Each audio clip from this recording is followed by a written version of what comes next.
Welcome to the Banker Lamp. Please enjoy the video.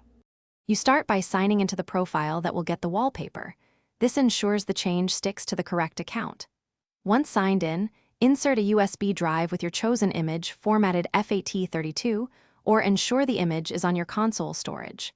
Now open the guide, navigate to Settings, then select Profile and Customize Profile.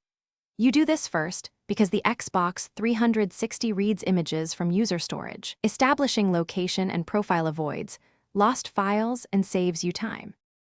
Once in Customize Profile, choose Avatar Background or Background Image so you can replace the default. Then browse your attached USB or internal storage, locate the image file, and press it to select it. This loads the file into the editor. Use the crop tool to position and scale the image, aiming for a 16:9 aspect ratio so nothing important is cut off. If necessary, choose Stretch to fill the screen. Make deliberate adjustments so the background looks intentional rather than distorted. After cropping, confirm and save the new background.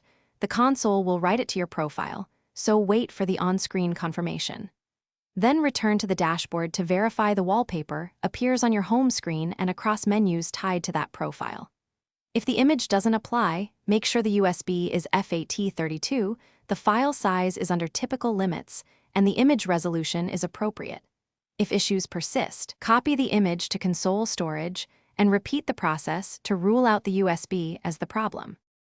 Thanks for watching. If this was helpful, leave a like and consider subscribing. See you next time.